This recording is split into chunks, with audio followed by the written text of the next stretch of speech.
Hey everybody, it's Dave here, Darren over there. We're your two old bloggers, been commenting publicly on the Minnesota Vikings for over 2 decades apiece, and we continue to do so. Why? Because we'd like to win one before we die. That's why today we have 3 themes as usual. First one, are all those trade rumors for Trey Lance true? Could they be? Would it make sense?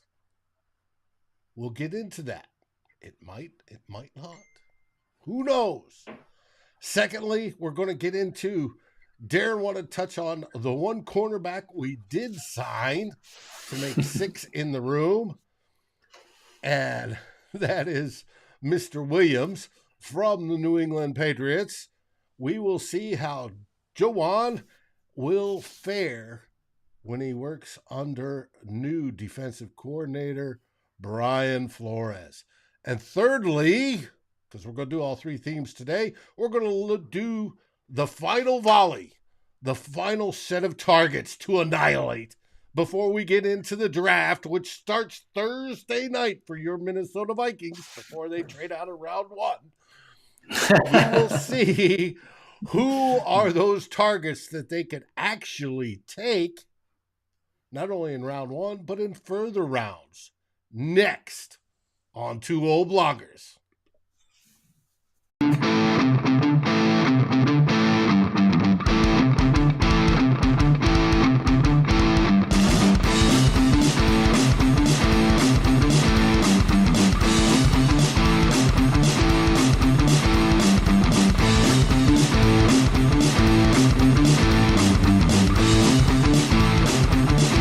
Vikings First and SKOL presents This Week in Vikings Land with Darren and Dave, your 2 old bloggers. And we're back, and you are in the chat. We welcome that every time we go live. This is Dave Stefano, one of the 2 old bloggers on Next to Me.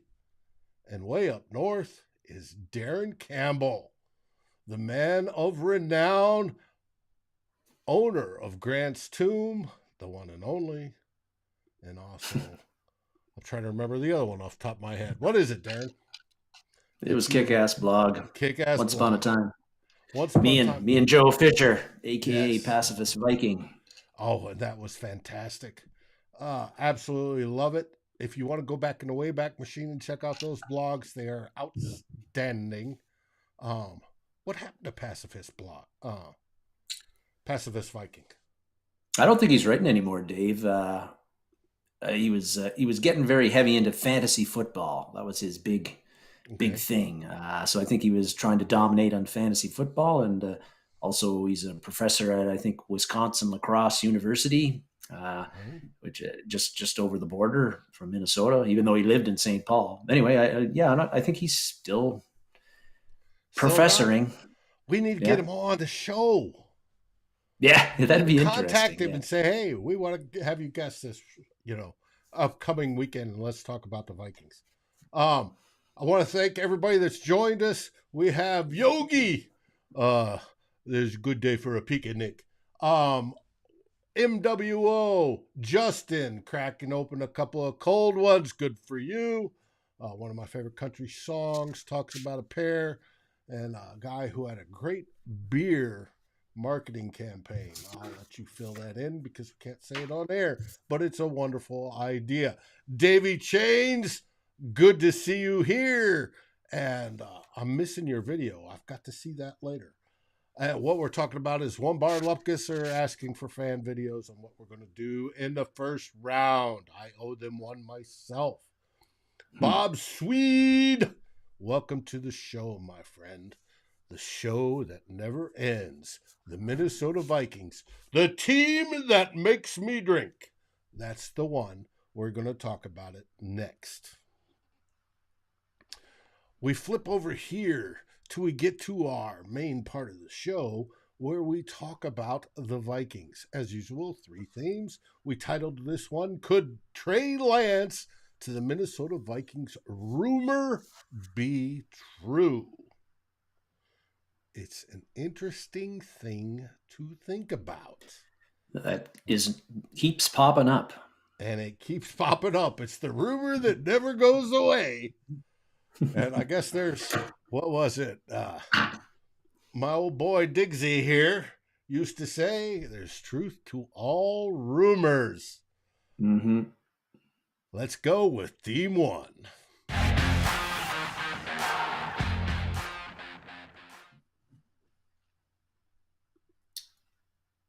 Trading for Trey. The old guys from the Muppet Show up in the balcony. Classic. This is what you wanted to talk about, my friend. It first started with Vikings fan Mike Florio. And from this picture that I made this sort of artistically rendered image from, to his right, on the wall next to his bowling machine, is a big Norseman plaque. Yeah, Florio is a Vikings fan, and he got people in the Vikings media and Vikings fans. He got them to sit up and take notice this week because he had a little snippet on Pro Football Talk, the website that he created and runs, and has gone national and international since its humble beginnings. But he had a nugget that the Vikings and the 49ers had talked about Trey Lance at the NFL Combine. We don't know what they talked about, but we assume that they'd be talking about moving, about acquiring. Why else would they talk to him about Trey Lance? Yeah, that's right. Besides, how's he doing? Yes, which we they care don't about him. Well, why do we care about him? And that story also said that the source said that it wasn't clear yet whether that was they were still talking about it, but they had talked about him at the Combine. And this is a rumor that just keeps on popping up. At the beginning of the offseason, there was rumors and speculation that about before the Cousins contract situation got a little bit, I wouldn't say resolved, but they did some restructuring and saved some cap space. But there was some talk about how there was going to be a Cousins for Lance swap, and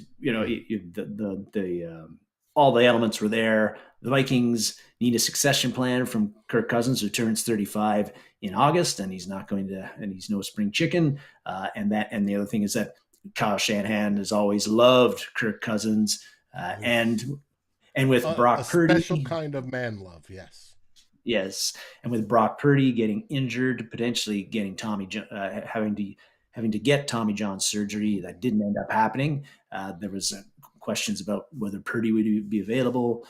So bring in Cousins, an established guy, and it just keeps on popping up. So like a bad rash sometimes.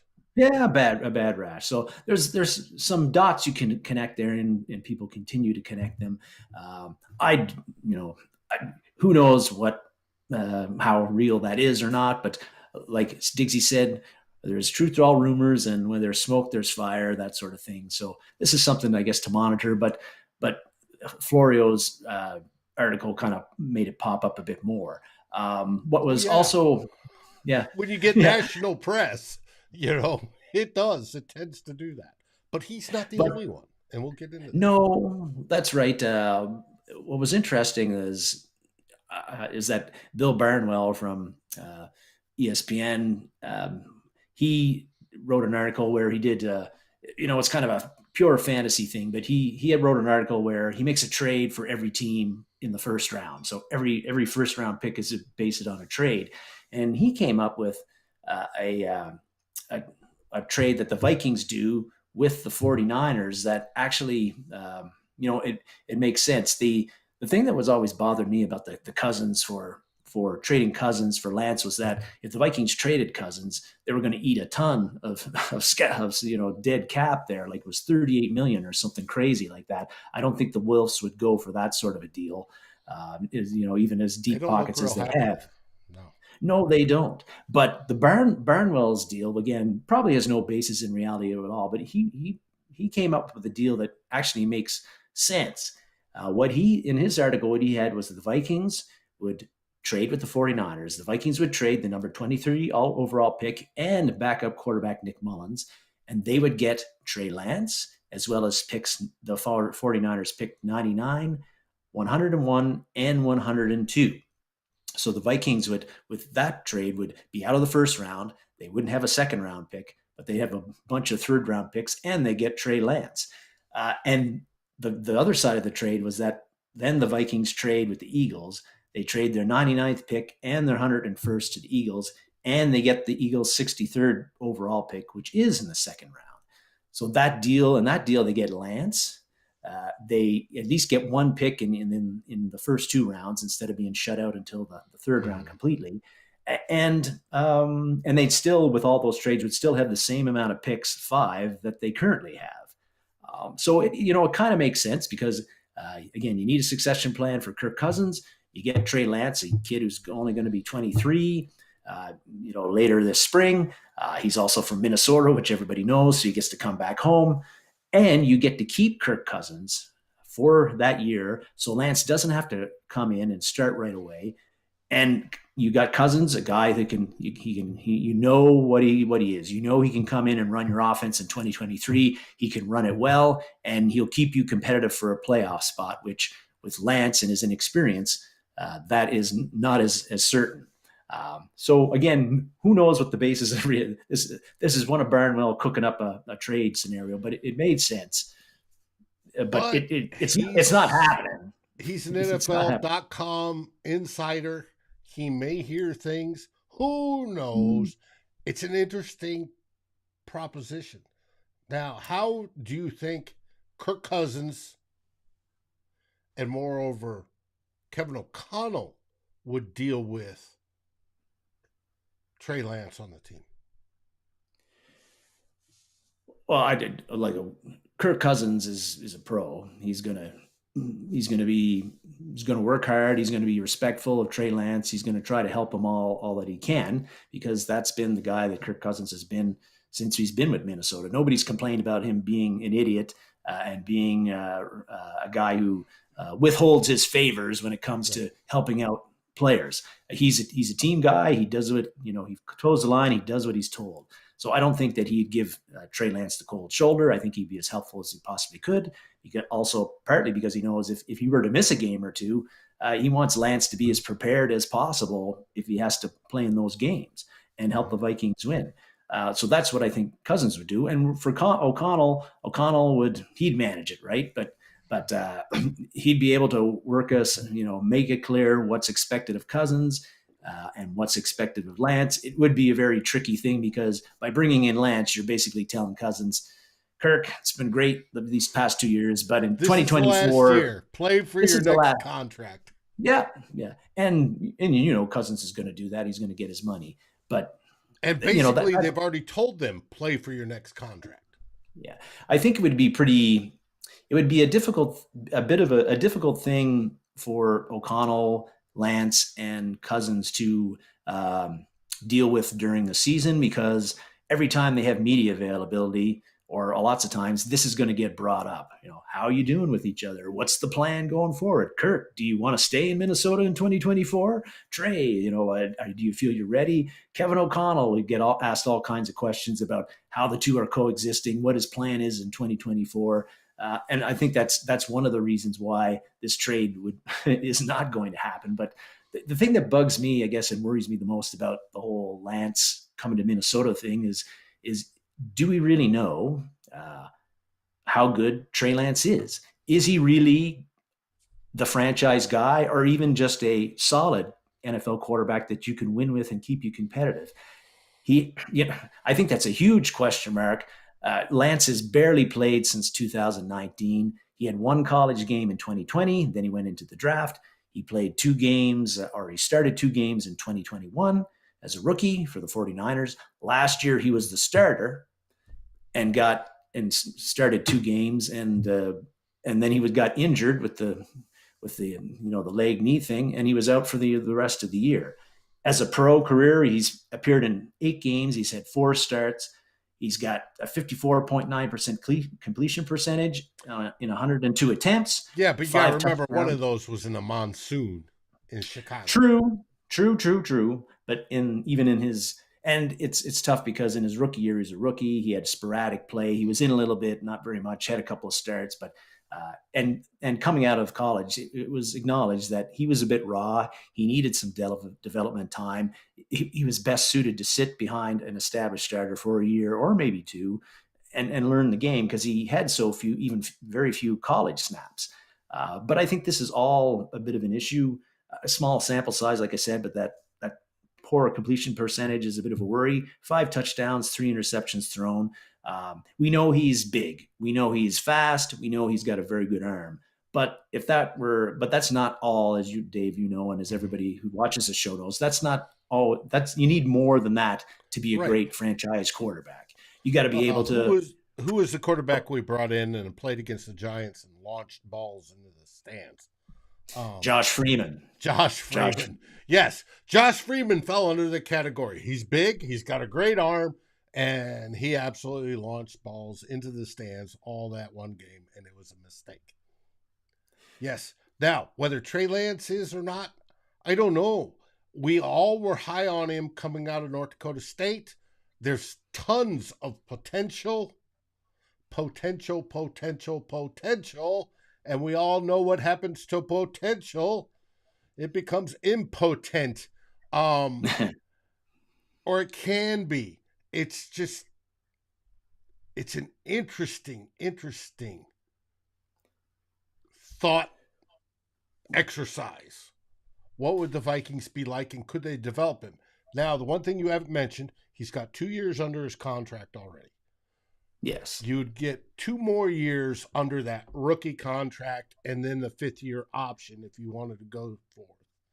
Right? Everybody talks about, well, if we draft a rookie, we've got him for that 4 years plus the 5th-year option.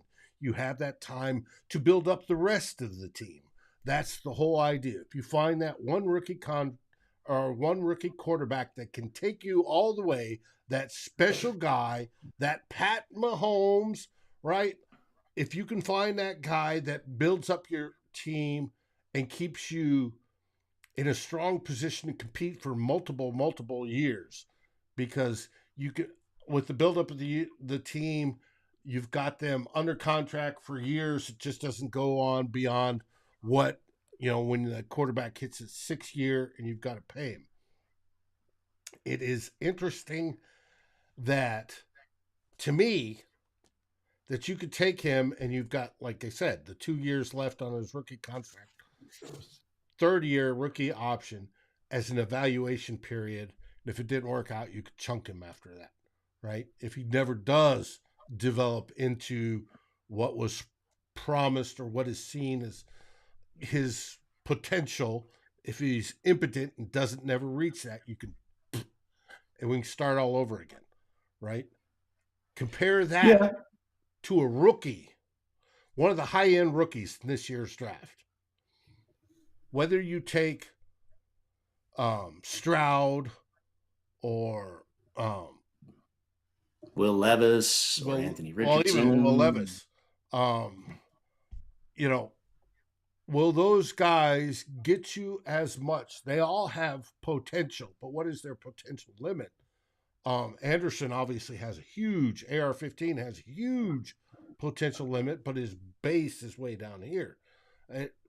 AR reminds me of Trey Lance, where his base is down here, but his potential is way up here. Will he ever make it? If you take one of those guys, you don't just have 2 years and then the 5th-year option. You have all 4 years and a 5th-year option. But when you measure the costs, is Trey Lance cheaper?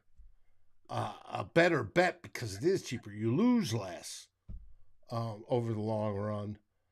And if you hit, you're great. If you don't, you're shot. But that goes for AR-15 as well, or TJ Stroud, or any of them.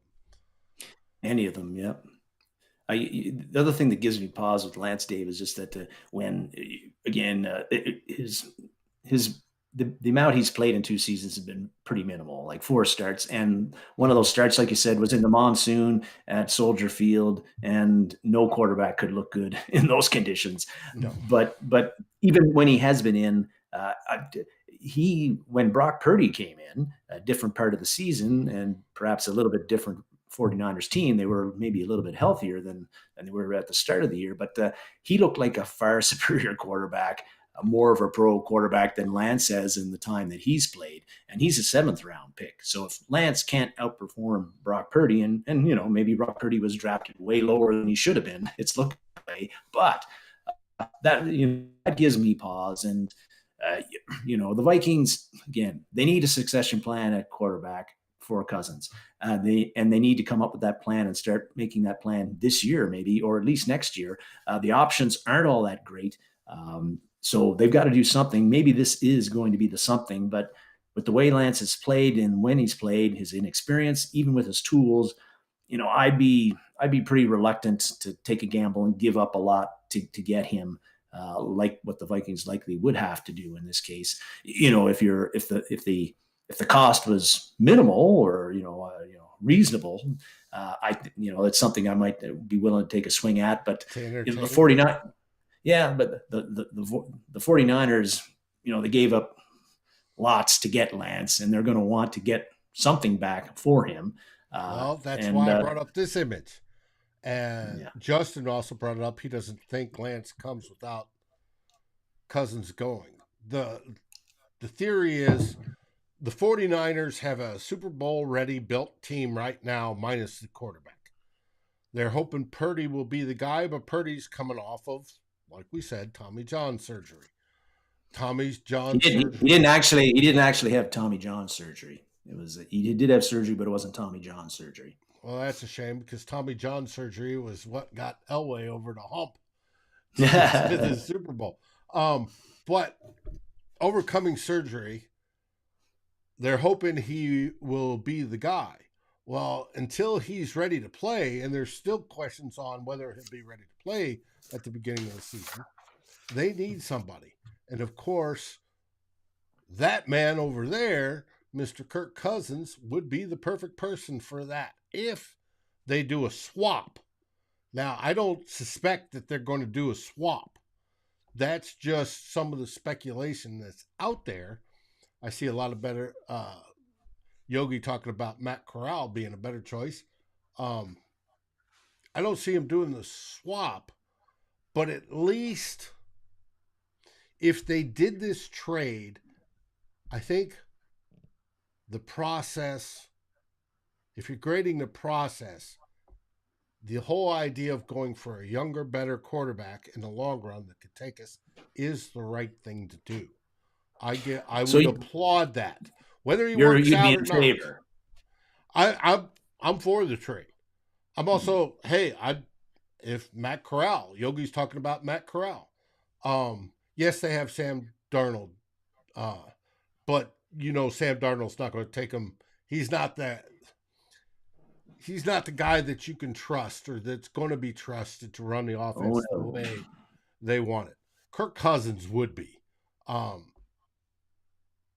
But the process of going for that quarterback, whether it be Lance, whether it be jumping up to spot 3 and taking which one of the top 3 quarterbacks drop, whatever it is, that is the right move, because the Vikings are going for making that,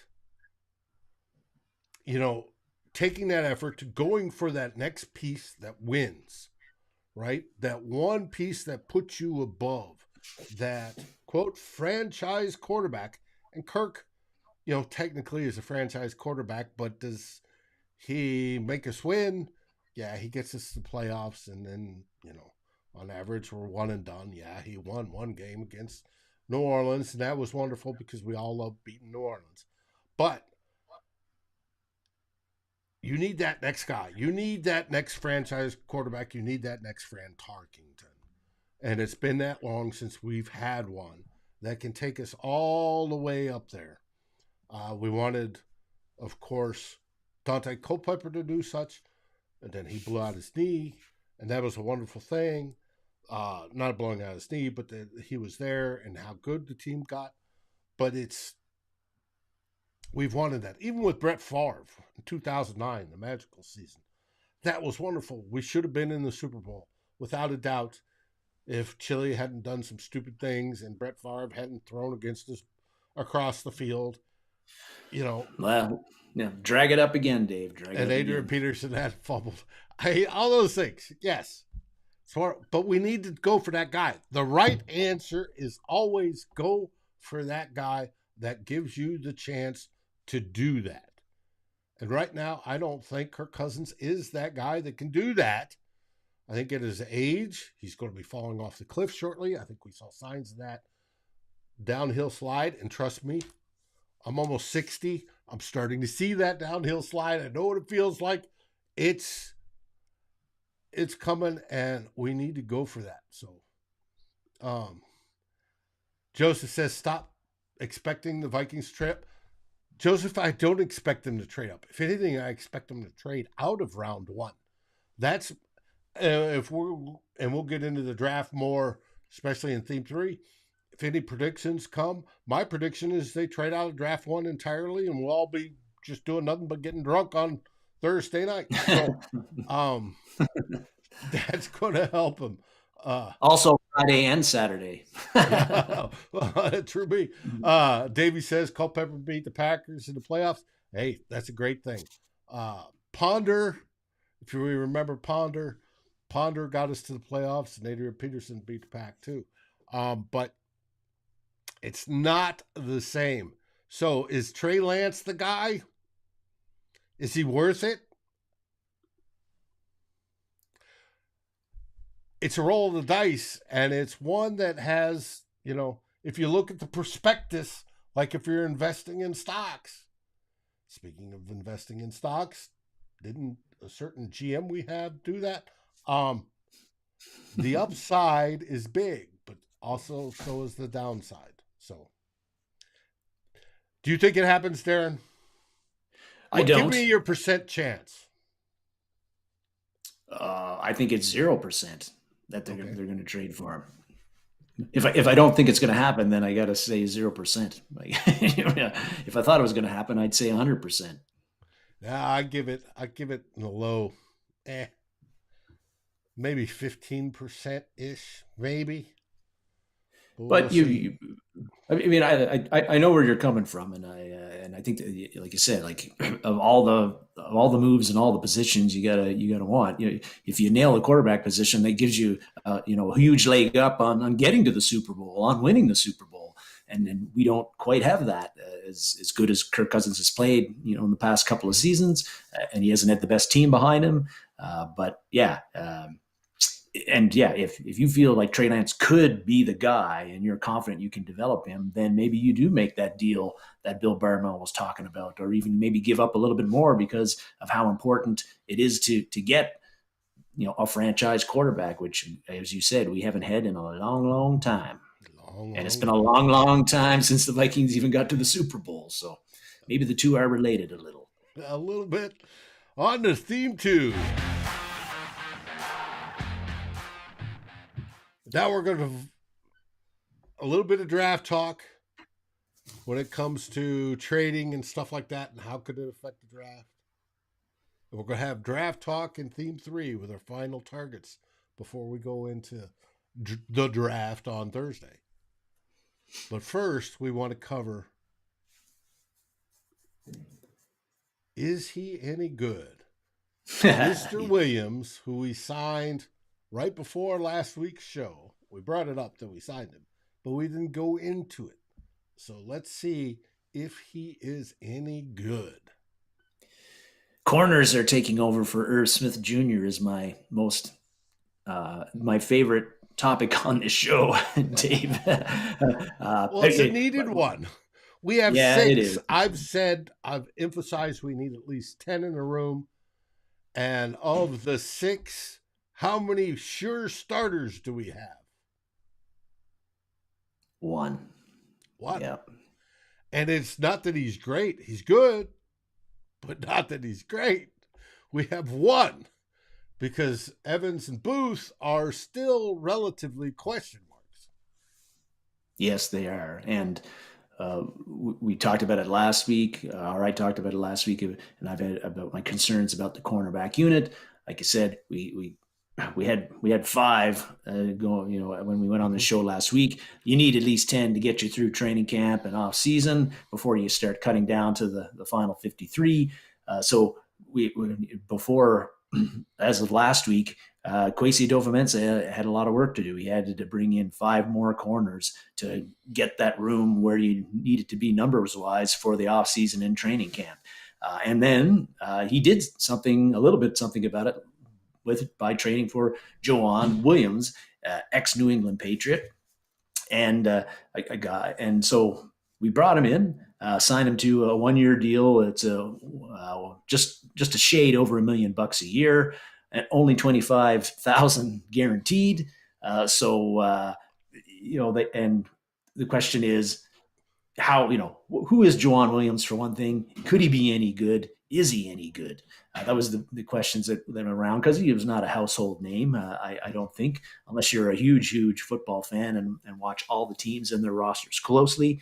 I try to watch all teams' rosters closely, but Joejuan Williams was not a name that really, I kind of recognized it, but he wasn't a guy where I said, oh yeah, I know that guy. So you start looking into it. Well, first off, he was a high draft pick. He was the 13th pick in the second round in 2019 by the Patriots. But in his 4 years with the Patriots, he did not really was not able to carve out a role that would be commensurate with his draft position.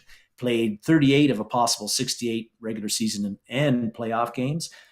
When opposing quarterbacks had a 113.4 quarterback rating when throwing at him during his season. That ain't good. No interceptions in his career.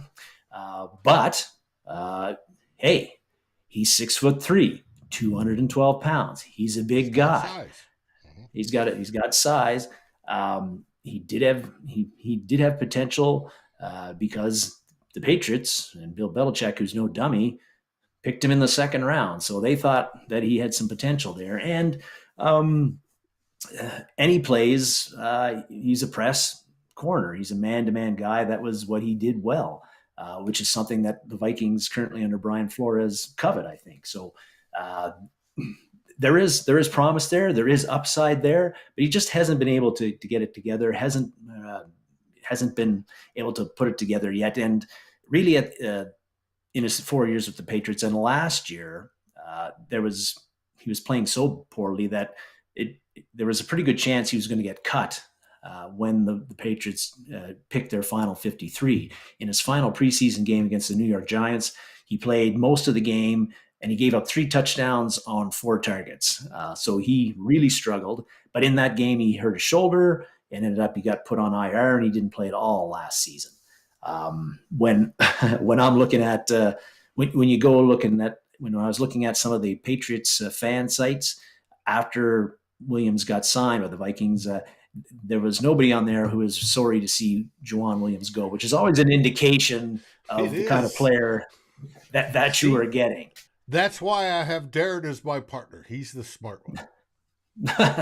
But again, there is upside there. The 6'3", the 212 pounds, he's got very long arms, so he's a long, tall corner. Again, he's a press man-to-man guy. And when NFL, I was just looking at his college scouting reports, and NFL.com, during his draft year in 2019, they gave him a 6.30 player rating, which means eventually he will be a solid starter. Well, for the Vikings, with their problems at corner right now and the question marks, a solid starter would be welcome. I'll just, Lance Zierlein was the guy who did the scouting report on him, and I'll just read out his scouting report on Williams. Long press corner who has shown the ability to use his size and aggression as a zealot in contested catch battles. While he has the traits to build upon, the Georgia game shined a light on his press inefficiency, lack of speed, and inconsistent ball skills with his back to the quarterback. Coaching and scheme can improve or cover some of these areas. if his technique catches up with his traits, and the play demeanor and talent should make him a solid NFL starter. Well, it doesn't look like after 4 years that the technique that the coaching was able to cover or improve on him, and the technique didn't catch up with the traits. And if Bill Belichick can't get the best out of you, I'm not really sure who can.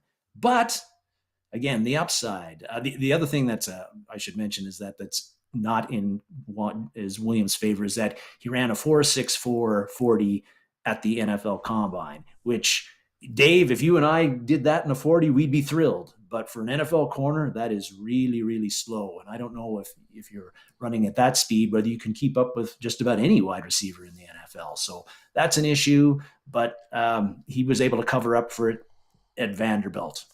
Are you old enough to remember the $6 Million Man? I am, yes. I watched it all the time. Remember, they used to film it in slow motion. Yes.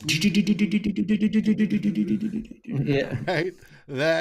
That's what came to mind when I was thinking of Joejuan Williams. And we may have to play that this year if we see it. Yeah, maybe.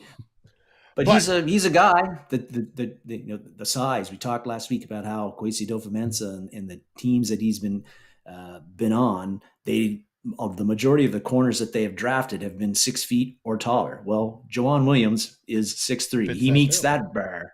And Brian Flores is here. He wants corners that play press man to man. That is what Joejuan Williams did well at Vanderbilt coming out of college. So new city, new team, new scheme, new coaching staff that he's under with Brian Flores leading that. So maybe there is a chance that Williams, with a fresh start and a new coaching staff and a new scheme, defensive scheme, can, reach the potential that he showed at Vanderbilt and coming into the 2019 draft when he got picked in the second round.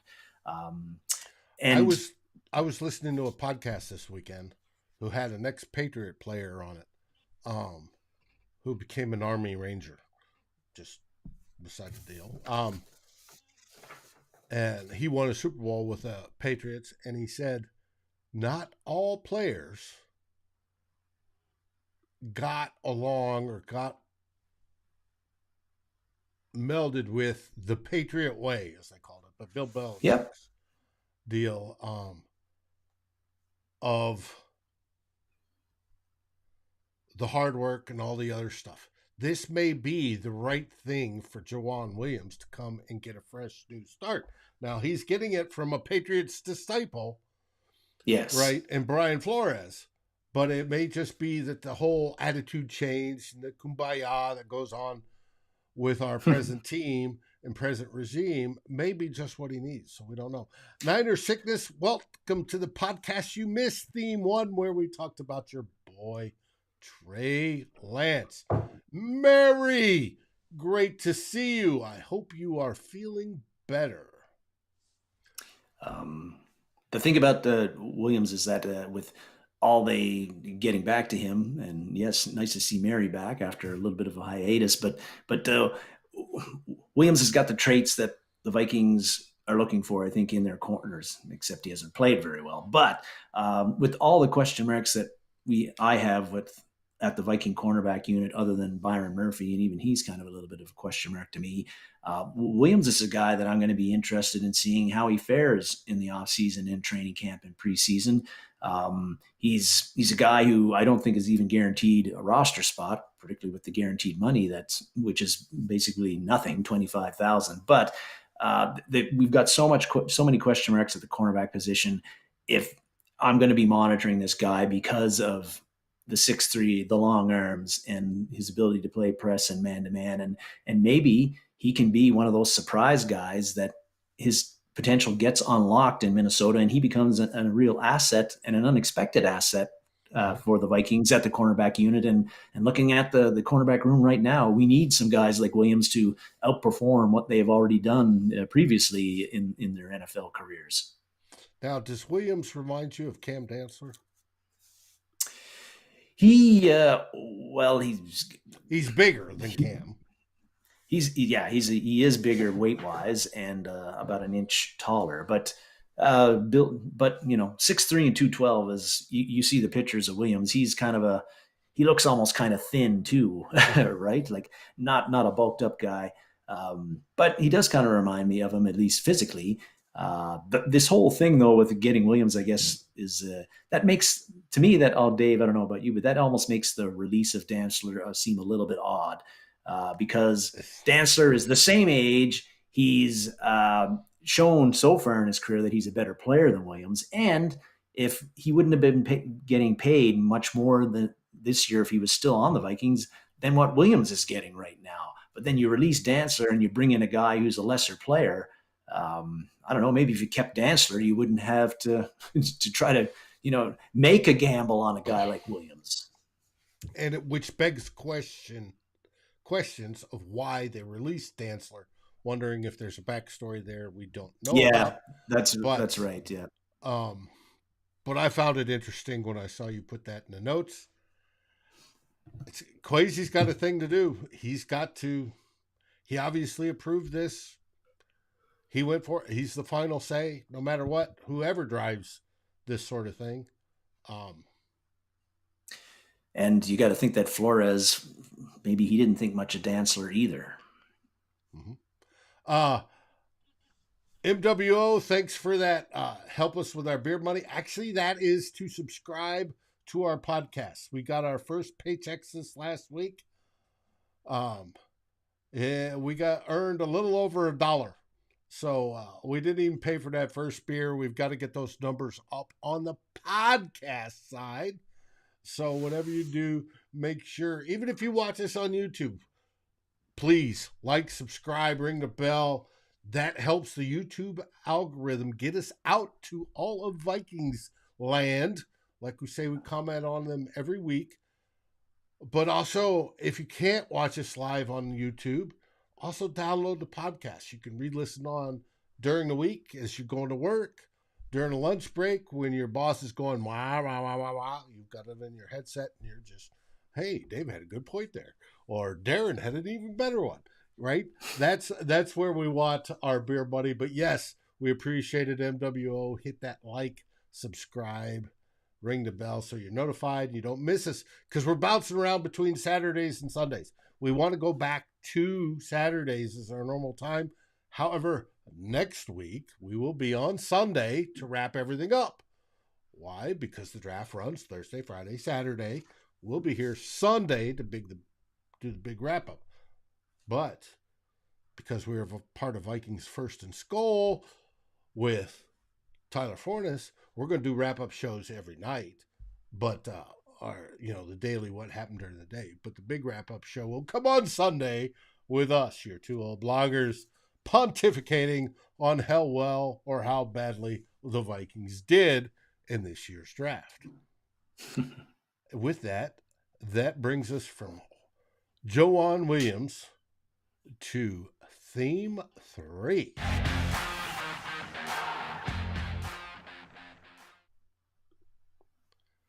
Draft targets, the final volley. As Davey would know the term, fire for effect, baby. Yeah, Dave. Well, this time next week, this is going to be our last. This is our last chance on the show to talk about who the Vikings get into, who the Vikings might draft.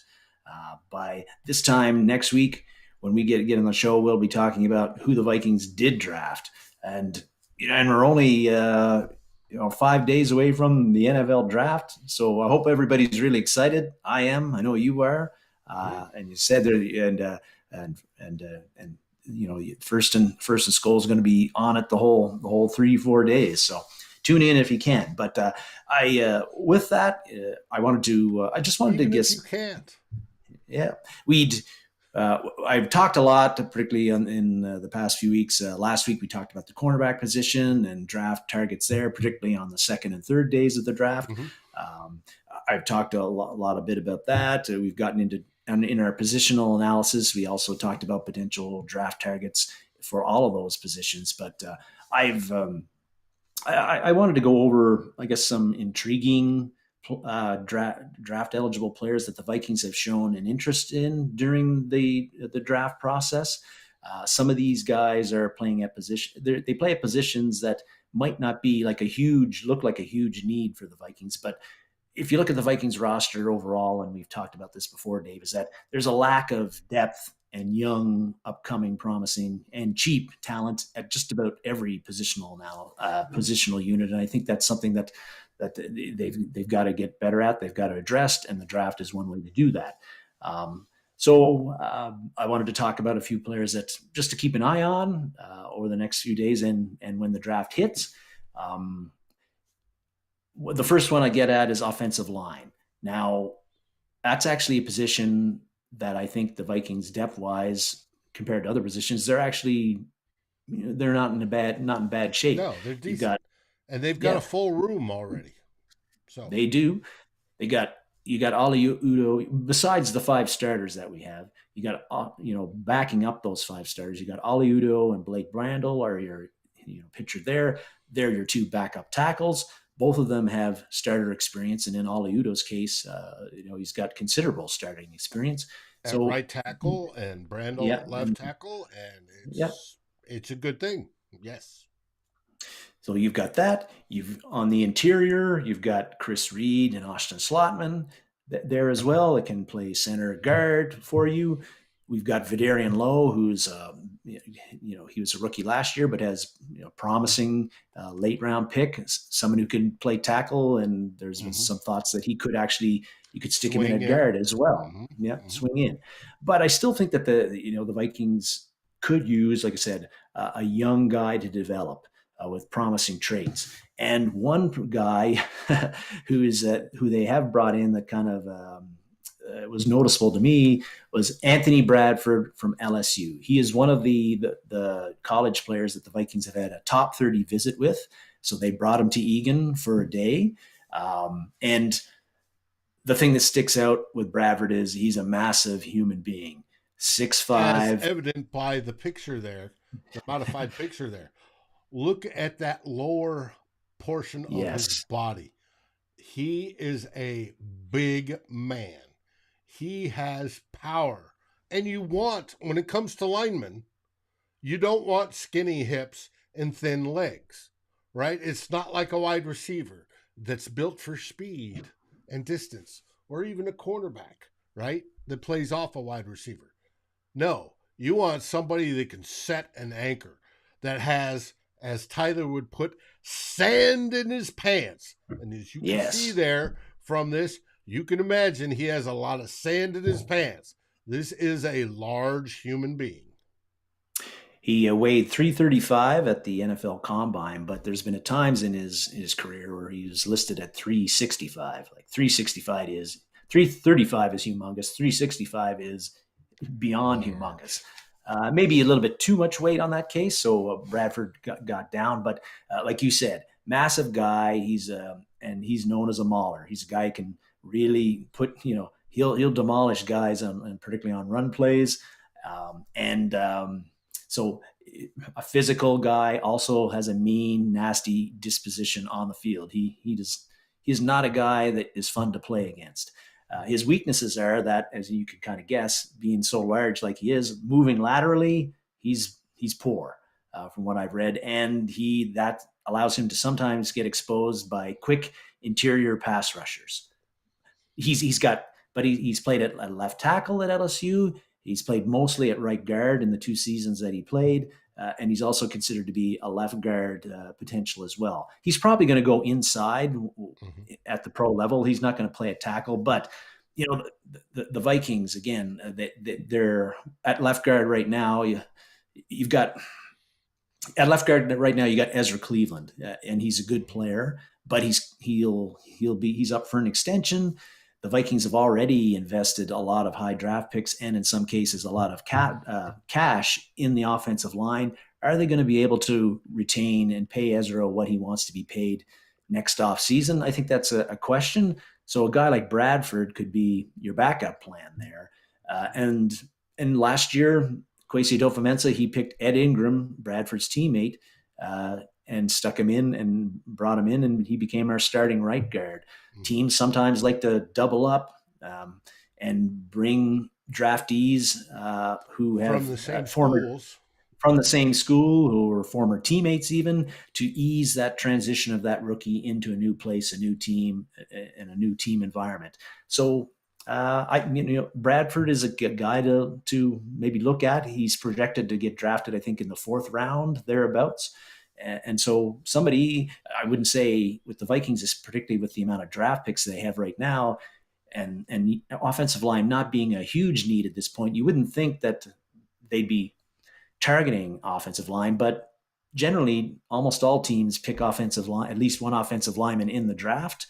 And Bradford is a guy who he could be a guy who you could have him sit for a year, get him Chris Cooper coaching him up, and with the traits that he has, put him inside at guard and give him a year to marinate and develop. And then in 2024, he could be ready to start, or at least play a Ezra's replacement or something like that. Because Ezra, we'll get into Ezra later.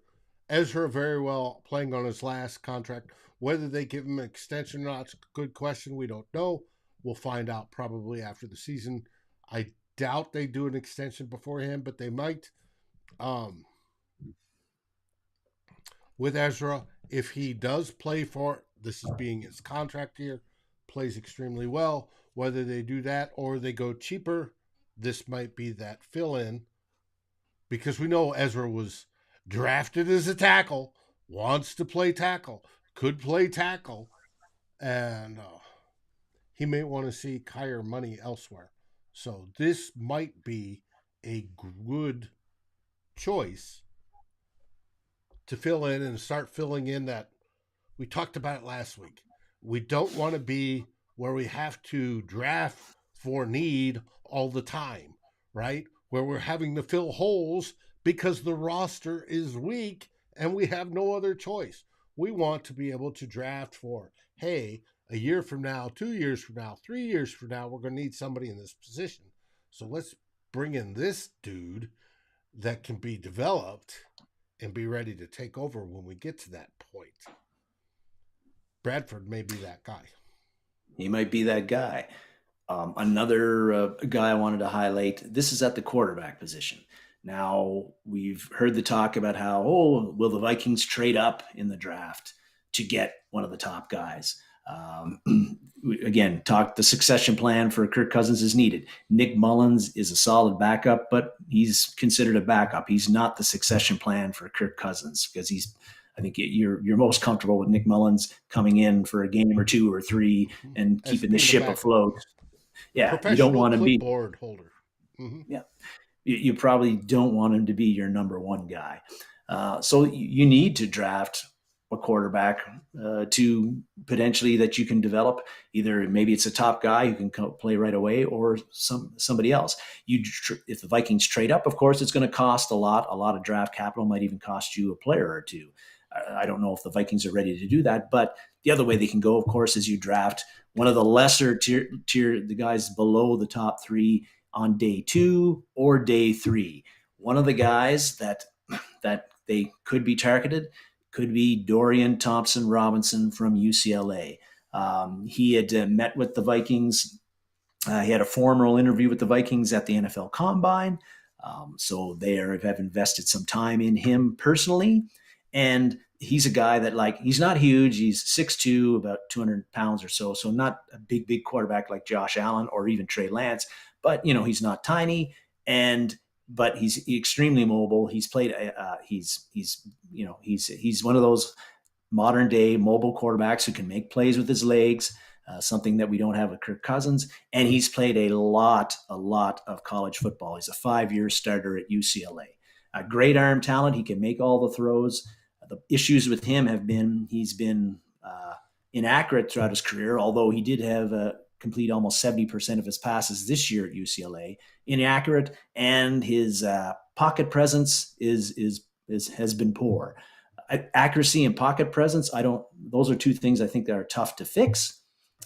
But again, if Kevin O'Connell and Wes Phillips, if they're Dorian Thompson-Robinson could be a guy, looking at his traits, his ability to run, his strong arm, he's played a lot of football. They may say he's a guy, he's not going to have to start. We're not going to expect him to start in his first year or maybe even his second, but he's a guy that we can develop, draft him later, develop him into my system. Kevin O'Connell, the former quarterback himself, they may really think that Dorian Thompson-Robinson is a guy that they can work with and have ready to start in 2020, in 2024 or 2025. And again, they have had a former interview with him at the combine. So there's some interest there. And Dorian Thompson-Robinson could be, a possible succession plan for Kirk Cousins. After quarterback, looking at edge or outside linebacker, the Vikings have had a couple of guys that they've also met with. Nick Hampton from Appalachian State, and Isaiah Land from Florida A&M. Hampton, the Vikings met with him at Hampton's Pro Day with Appalachian State, and Isaiah Land was the Vikings had brought him in to Egan for a top 30 visit. So here's a couple of interesting cats, David. The Vikings, again, right now they've got a pretty full outside linebacker edge room, but that could change if Zadarius Smith leaves or Daniil Hunter gets traded, or how that's all going to shake out. But Land and Hampton and Land are intriguing guys because they've been hugely productive as pass rushers at the college level. But at the small school level. Like Hampton had 26.5 and a half sacks in his career at Appalachian State. In 2021, Land had 19.5 sacks in the 2021 season. That's not a mistake. He almost had 20 sacks. Both of them are Hampton's 6'2", Land's about 6'4". They both got very long arms. Hampton's got 34-inch long arms, so they're tall, rangy, they're fast. Hampton ran a 4.58 40 at the combine. Land was in the 4.6 range, but they've got great motors. They hustle well. All-out hustle. Faster than Williams, the corner we signed. That's true. The issues with them is that they are both weighed in at the combine at 236 pounds. So pretty light for a guy who's going to be an edge rusher or an outside linebacker. And the fact that they played at a small school and they're kind of light, it's looking like they'll be drafted in the 6th or 7th round. But they're explosive, twitchy athletes. They're guys that you're not going to – they're expected to get drafted in the 6th or 7th round of the NFL draft. They're interesting, intriguing candidates that they could contribute on special teams right away.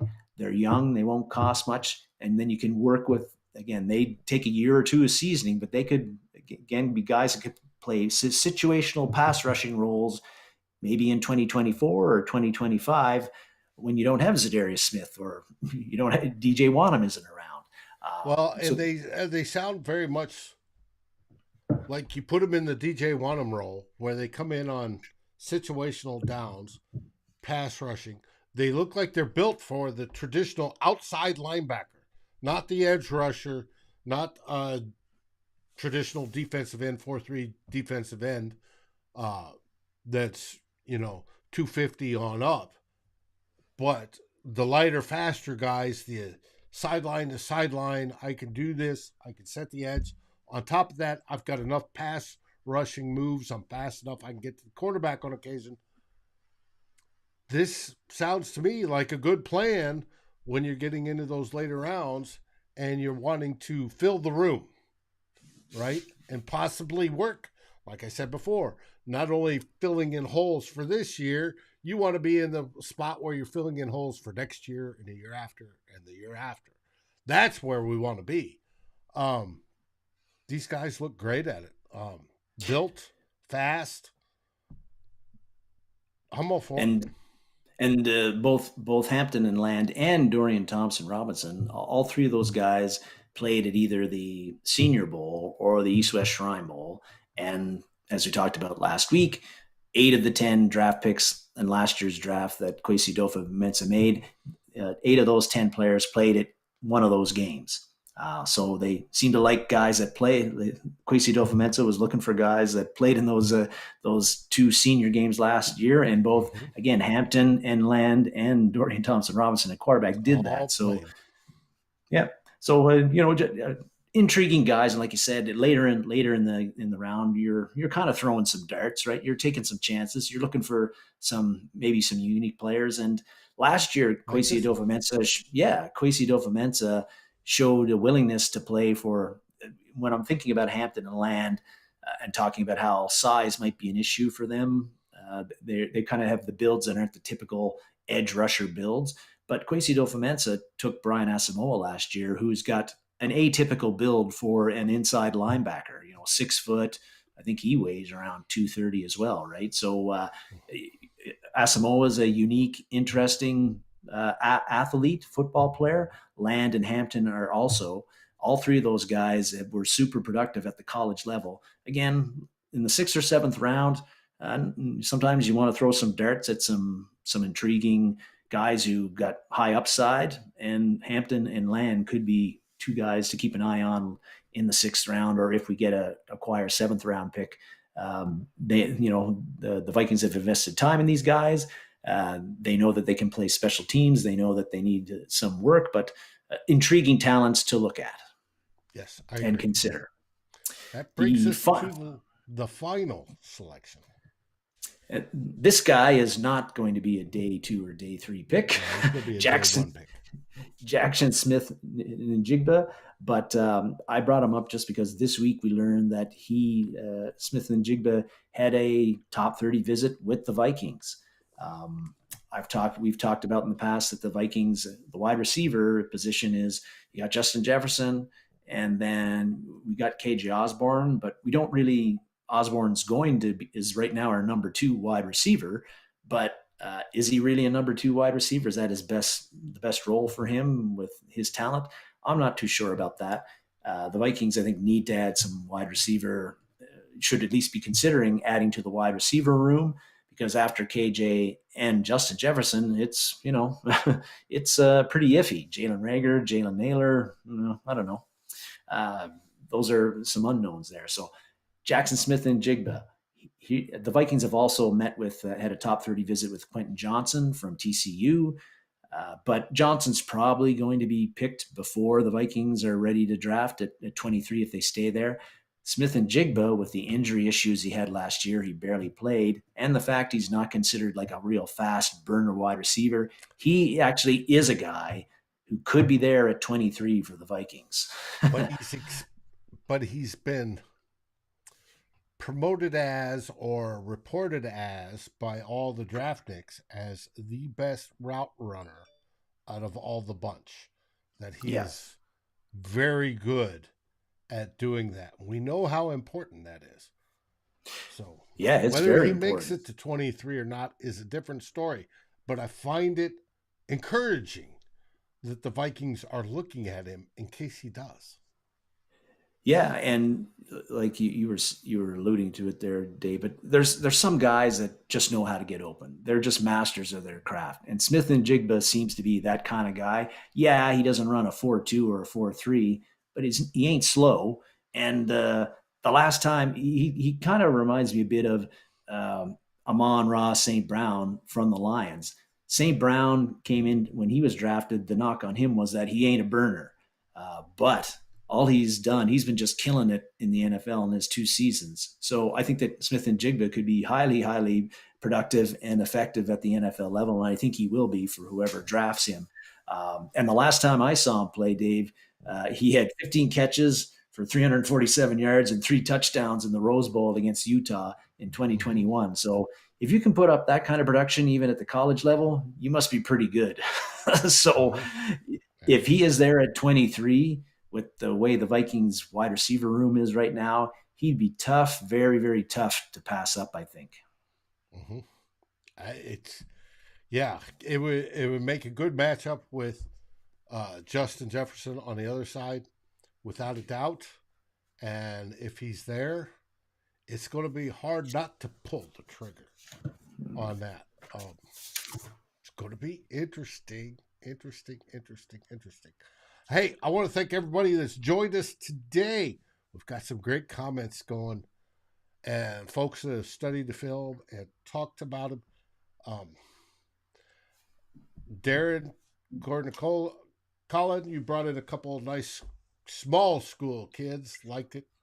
I do too. Whether Kwesi goes with small school, we have to wonder. Now we had the great Arif Hassan on earlier this week. I think it was Thursday night with Tyler. He talked about that whole. He only picks from the top 5 conferences. That may be a coincidence and not a pattern, and we'll find out. That's what happened last year, Dave. Like you said, all of the 10 picks were from the power conferences: Clemson, Georgia, LSU, North Carolina, Michigan State, Illinois, and on it went. But yeah, that was his first draft. I don't know if that's what he favors, if it was a trend or a mere coincidence. And we'll find out if that's a trend, because the other one is he likes folks with a 90% RAS, right? That are 90% in their athletic ability. We'll find out if that's the case too. And also another one is you like 6 foot plus corners. We'll see if those trends continue. I mean, it's one draft does not really make a trend, but it does show us, it gives us that starting point. Let's see where he goes from there. So, and that brings us to the end of this episode of 2-0 Bloggers. Now, what do you expect Thursday night? Since we are in draft week, what do you expect? I've said it before, I'll say it again. I'm expecting that we won't be witnessing a Vikings draft pick on Thursday night, that they're going to trade out of that spot and accumulate more picks. And day 2 is going to be when the Vikings draft really starts in earnest, and when we actually start selecting players who are going to be Vikings for the 2023 season. Mm-hmm. It very well could be. Colin asks, what do we think of Caleb Murphy? I don't know. I haven't looked into him. I couldn't answer that. What I think is going to happen this week, I think, is there's going to be talk of this and talk of that as the smoke gets thicker. Being prior service, knowing what a armored brigade can do when they start throwing smoke, I think that's exactly what the teams are doing, and we won't find out till Thursday. Could the Vikings trade up and get a quarterback? Yes. Would that be a smart move? Yes.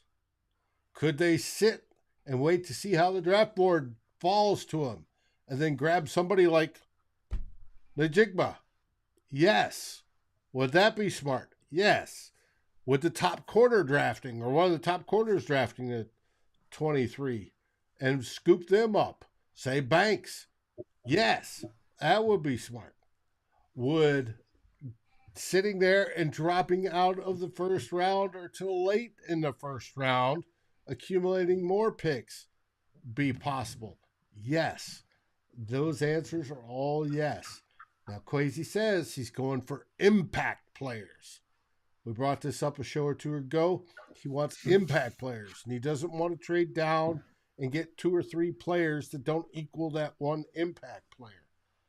So, is that an insight as to what he's going to do? We're going to have to find out on Thursday.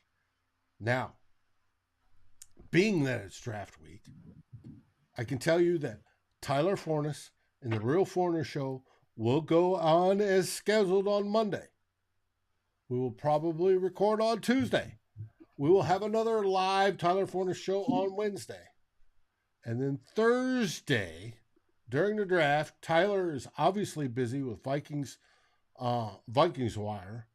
He will also be hopping into SKOL North's reaction, but we will do some live shows as well where we'll pop in with reactions.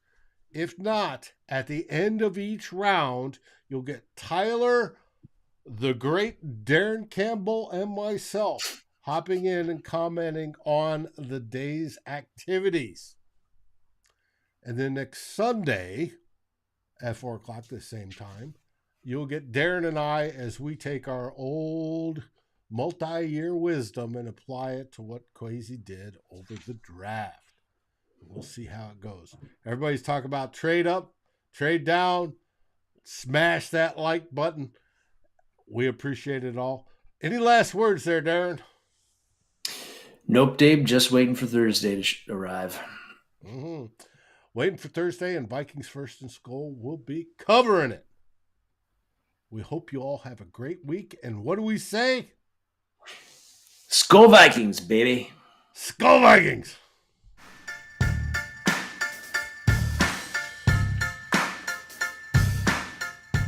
Like, subscribe, and ring the bell, and rate us on your favorite podcast aggregator. Darren and Dave, thank you for watching this episode of Two Old Bloggers. We look forward to seeing you on every show on the new Vikings First and SKOL. You can find our podcasts as part of the Fans First Sports Network. Sports takes for the fan, from the fan. SKOL, everybody!